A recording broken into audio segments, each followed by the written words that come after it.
Hello बच्चों, आज हम पढ़ेंगे 1.3 के आज जो पढ़ेंगे दूसरा और तीसरा, तीसरे का दूसरा और तीसरा पढ़ेंगे।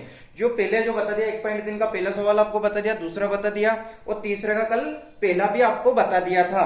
आज पढ़ेंगे दूसरा और तीसरा, क्वेश्चन नंबर 3 का दूसरा और तीसरा, और कुछ उदाहरण है वो उदाहरण आप करने की कोशिश करना।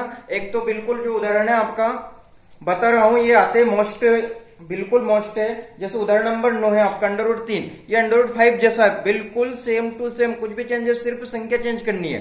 एक है आपका उदाहरण नंबर 10 जो वेरी मोस्ट है, एक है आपका उदाहरण नंबर 11, ये भी वेरी वेरी मोस्ट है। ये आते हैं फाइनल 4 नंबर के क्वेश्चन।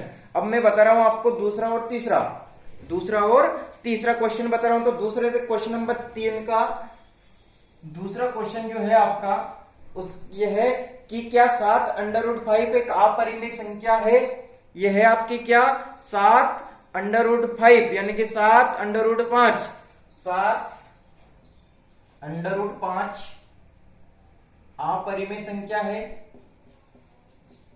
अपरिमेय संख्या है। ये सिद्ध करना है आपको। क्या करना है? ये सिद्ध करना है। 1.3 का क्वेश्चन नंबर तीसरे का दूसरा, पेज नंबर आपको निकालना है 17 पर। ठीक है, निकाल लिया सभी ने।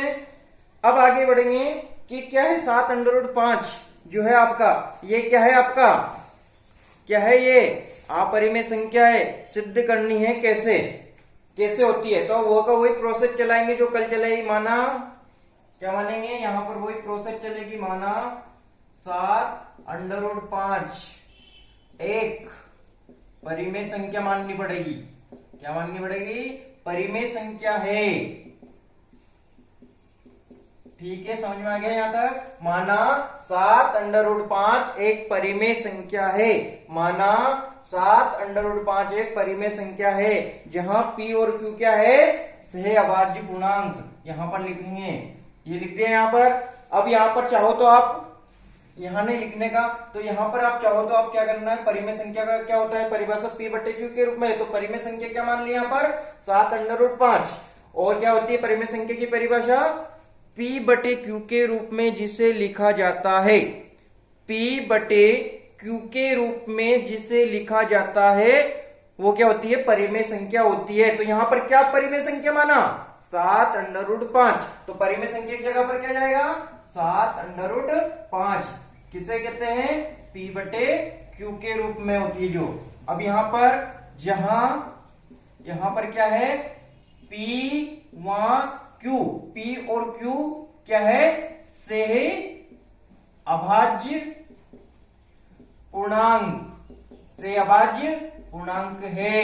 क्या है? सहअभाज्य पूर्णांक है। और यहां पर आगे लिख सकते हो Q0 0 होना चाहिए। क्या होना चाहिए? Q0 0, जहां P वहां Q सहअभाज्य पूर्णांक है, Q0 0। तो यहां पर कर क्या देंगे, सिर्फ ये त्रियक गुणा कर देना है। यहां पर क्या करते हैं, यहां कुछ नहीं, मतलब 1, और यहां फिर त्रियक गुणा नहीं भी करो तो डायरेक्ट जो गुणा में राशि रहती है कहां चली जाती है, बटे में। तो यहां पर आपको प्राप्त क्या हो जाएगा, एक बार मैं इसको पूरा लिख देता हूं ताकि आप कंफ्यूज ना हो, थोड़ा सा भी कंफ्यूजन आपको ना रहे। तो यहां पर P/Q हो गया। अब ये गुणा में राशि, देखो आपको अच्छे से पता है जो गुणा में राशि रहती है कहां चली जाती है, बटे में। किसके? इस वाले के बटे में चली जाएगी। त्रियक गुणा करके भी निकालोगे तो भी वही संख्या आपको प्राप्त करना। क्या है, यहां पर √5 लाना है सिर्फ, जैसे कल √2 लाए थे, √5 भी लाए थे अपन। ठीक है, तो यहां पर कर क्या देंगे, जो गुणा में है ये, तो ये बटे में चलेगी P, तो ये गुणा में राशि है, तो यहां पर ये 7Q हो गया। ठीक है, तो √5 बराबर P/7Q आ गया। बस ये यहां पर P और Q क्यों जो कल लिखा था वैसे, यहां पर P और Q पूर्णांक है। यहां पर P और Q क्या है, सहअभाज्य पूर्णांक है, और P/7Q एक परिमेय संख्या है। यहां पर क्या लिखेंगे, क्या लिखेंगे यहां पर, यहां लिखने का तरीका भी देख लेना। यहां P और Q पूर्णांक है। क्या है ये? पूर्णांक है। यहां P और Q पूर्णांक है, तथा P/7Q, P/7Q एक परिमेय संख्या है। ये किस संख्या है? परिमेय संख्या है। यहां तक समझ में आ गया लिखने का तरीका? जो कल लिखा था वो कोई लिखना है। P और Q पूर्णांक है तथा P/7Q एक परिमेय संख्या है, एक परिमेय संख्या, परंतु हम जानते हैं कि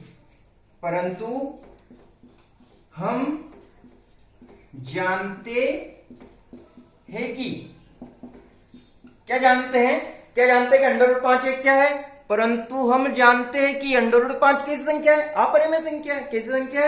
कैसी संख्या है?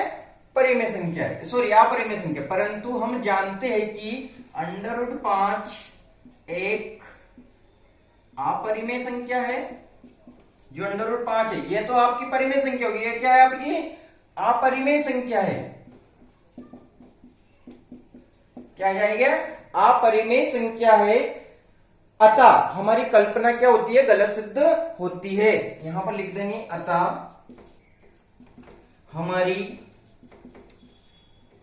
कल्पना, जो हमने कल्पना जो की थी है, जो माना था ना हमने कि परिमेय संख्या है तो कल्पना करी थी है, तो हमारी कल्पना गलत सिद्ध होती है। यहां तक समझ में आ गया? हमारी कल्पना गलत सिद्ध होती है, अतः 7√5 यानी इसलिए अपरिमेय संख्या है। अतः 7√5 एक, यहां पर एक और लिख देना, एक अपरिमेय संख्या है। ये सिद्ध कर दिया है। तो ये समझ में आ गया होगा, करना कुछ नहीं था। ये इतना सा छोटा सवाल है आपका, और ये मैटर जरूर लिखना, ये वेरी वेरी मोस्ट मैटर है आपका, यही लिखना है और करना कुछ नहीं। जो हर बार लिखते आ रहे हो वही लिखना है। वही 7 अपरिमेय संख्या है मान लिया, तो परिमेय संख्या की परिभाषा P/Q होती है। P और Q जो सहभाज्य पूर्णांक Q ≠0 होना चाहिए। परिमेय संख्या की परिभाषा यदि समझ में आ गई तो आपको सब कुछ समझ में जाए। यहाँ √5 लाना है और इस प्रकार से आपका मैटर आपको लिखना है जो आपने कल लिखा था। ठीक है, समझ में आ गया? अब अगला सवाल जो है आपका, बता रहा हूं मैं आपको अगला सवाल क्या है। अगला सवाल जो है आपका समझना कि 6 + √2 माना, तो यहां पर वही का वही है। अपरिमेय संख्या कैसे है? इसको मिटा दूं, समझ में आ गया हुआ है तो कोई दिक्कत वाली बात नहीं है, ये मिटा दिया। अब यहां पर तीसरा क्वेश्चन, लास्ट क्वेश्चन है आपका, इससे फिर 1.4 पढ़ेंगे। आज खत्म करते हैं सबको, पूरा मैटर आज खत्म कर देंगे। ठीक है, तो यहां पर आ जाएगा आपका क्या है, एक बार क्वेश्चन देख लिया। 6 + √2 तीसरा क्वेश्चन है, तीसरे का तीसरा है। 6 + √2 ऐसे कैसे? उदाहरण नंबर 9 और 10 भी आपका 6 + √2 एक अपरिमेय संख्या है। कैसे? ये सिद्ध करना है। अपरिमेय संख्या है कैसे, ये आपको सिद्ध करना है। 6 + √2 अपरिमेय संख्या है कैसे है, तो वो का वही मान लेना है आपको। माना 6 + √2 एक परिमेय संख्या है। ठीक है, वो का वही मान लिया। परिमेय संख्या की परिभाषा याद है क्या होती है? परिमेय संख्या क्या माना? 6 + √2 क्या होती परिभाषा? P/Q के रूप में। यहां पर P जहां लिख देना, सॉरी, जहां P व Q से अभाज्य पूर्णांक है और Q ≠ 0। ठीक है, यहां तक लिख दिया। अब यहां पर करना क्या है आपको? पक्षांतर √2 प्राप्त करना, क्योंकि पहले भी आपने जो किया था √2 यहां पर लाना है इस साइड में। ठीक है, तो आपकी सिद्ध हो जाएगी। तो यहां पर कर देंगे पक्षांतर, ये लिख दिया मैंने आपको ताकि अच्छे समझ में आ जाए। पक्षांतर किसका करेंगे? तो यहां पर देखो, इसका एक बार पक्षांतर करके मैं बता देता हूं। P/Q लिख दिया एक बार और, तो यहां पर √2 बचेगा। पक्षांतर करेंगे तो P/Q -6। ठीक है, अब यहां पर नहीं लिख देना, मान लीजिए कि आप यहां लिख दो 6, यहां लिख दो, यहां पर है देखो, ये यहां आएगा, ये 6 उठकर कहां आएगा? बिल्कुल यहां जाएगा। यहाँ कुछ नहीं, मतलब 1। अब यहां पर ले लेंगे एलसीएम, यहां पर √2 आ जाएगा। Q क्या आएगा? यहाँ पर एलसीएम आएगा, Q से Q कैंसिल, P -6Q। ये आपका मान यहाँ पर प्राप्त हुआ। ठीक है, यहां तक समझ। अब यहाँ पर P और Q के पूर्णांक है, वो का वही लिखना है। यहां ये पक्षांतर किया अपन ने, यहां पर लिख देना पक्षांतर। ठीक है, ये पक्षांतर कर दिया। यहां वो का वही लिखना है, यहां P और Q पूर्णांक है। ठीक है, वो का वही लिखना है।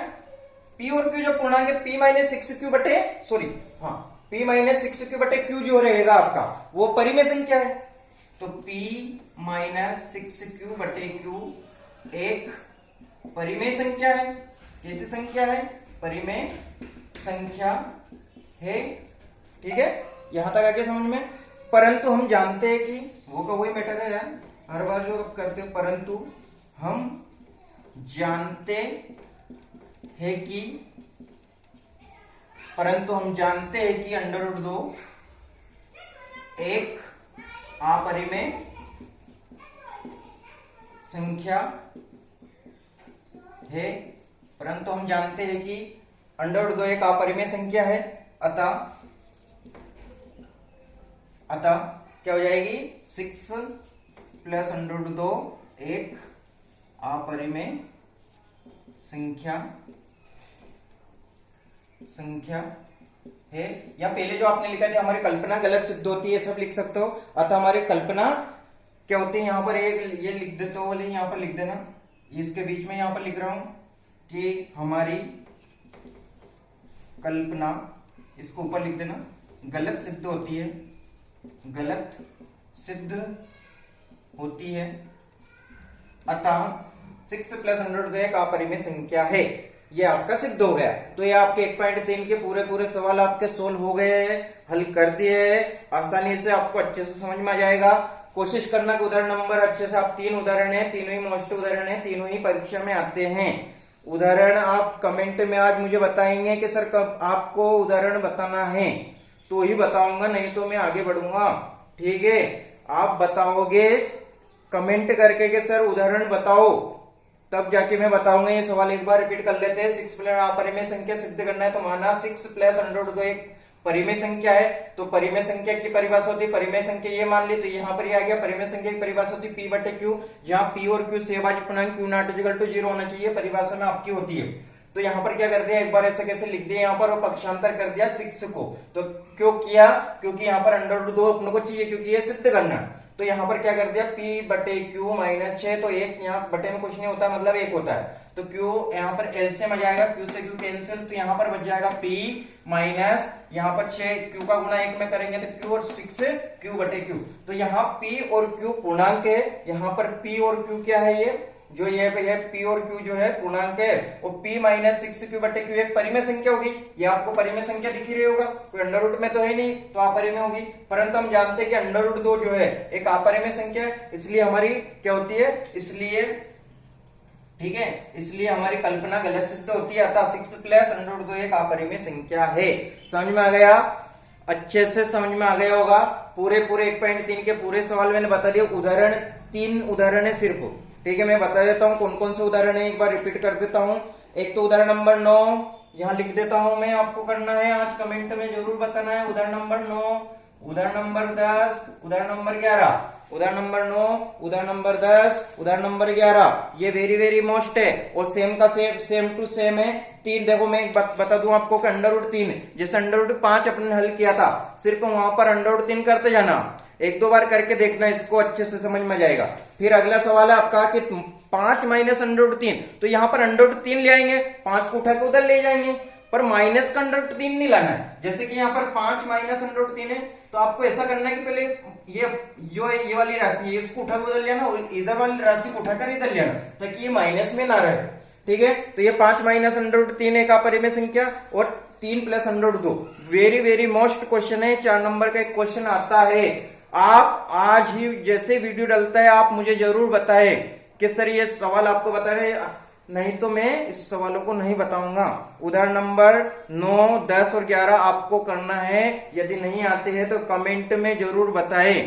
ठीक है, और चैनल को लाइक सब्सक्राइब जरूर करें और अपने दोस्तों को भेजें, ताकि ज्यादा से ज्यादा लाइक और ज्यादा से ज्यादा दोस्तों के पास आपके पहुंच सके। ठीक है, थैंक यू।